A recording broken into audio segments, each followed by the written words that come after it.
And then I have to remember that I don't have to yell because I have a mic on. What's up, guys?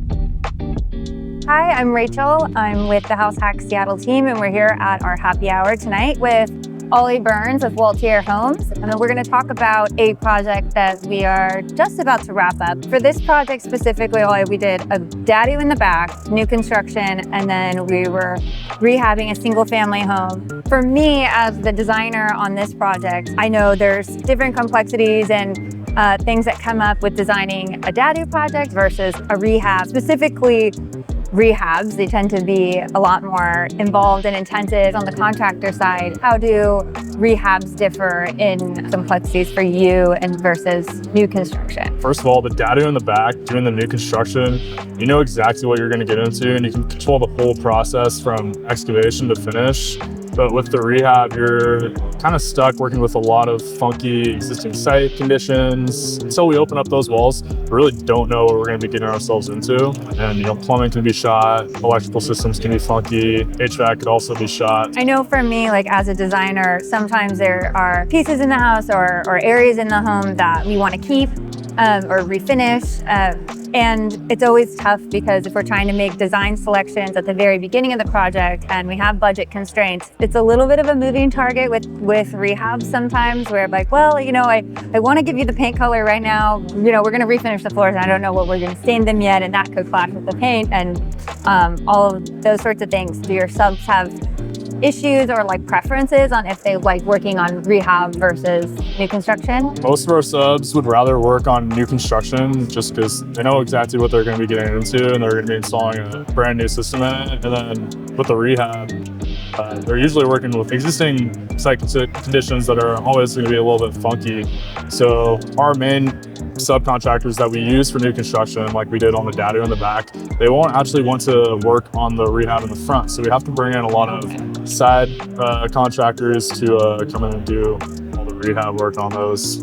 Gotcha. You're actually bringing in different crews oftentimes. The three main contractors that don't want to work on the rehab that we are able to use on the new construction are going to be your mechanical, electrical, and plumbing contractors, your finish installers, your drywall guys, your painting companies. We can usually bundle those contracts all in one. With the plumbing, electrical, and mechanical, we always have to bring in somebody else to do that scope. So I guess as someone who's maybe, trying to do a flip in a DADU build, which a lot of our clients are trying to do, what would your recommendation be for them? Would you say, hey, hire a GC to do just the DADU and then maybe try to sub out your rehab on your own? I wouldn't recommend bringing in two different GCs for the flip and the new construction, just because you'll have competing GCs on the same site. So logistics, suppliers, material deliveries, things could be in the way, especially if we have constrained access to the back for the DADU. If we had a rehab contractor in the front, drop off a bunch of flooring and it's in the driveway.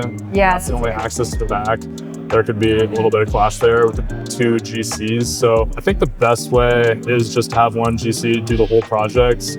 But keep in mind that the flip is going to seem like a lot more work. That's a good point that you brought up about just logistics of having different contractors on site. I know so many times I show up and do a site walk and I'm either having to park down the street or, I park in front and then I'm blocking someone, I'm blocking some of the contractors and I'm always in the way. So as a designer, with a project like this where you have a single family rehab in the front and a DADU in the back, how are you going to approach a project like this compared to just a total scrape and build new construction? So usually when I'm taking on a project and there's an existing home on site and we're trying to maintain that home, I really want to focus on how can I incorporate this house into the new construction design without it making it feel like we're trying to make it into something that it's not, right?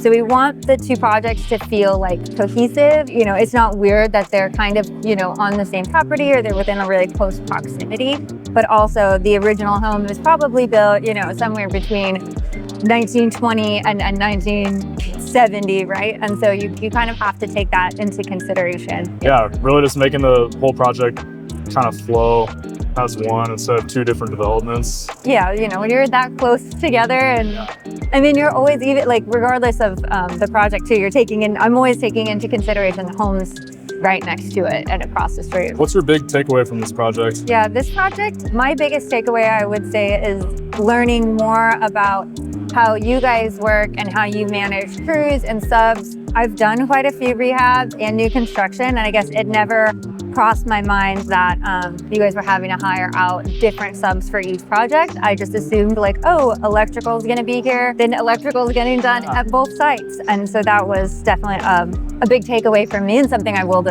think about in my projects moving forward.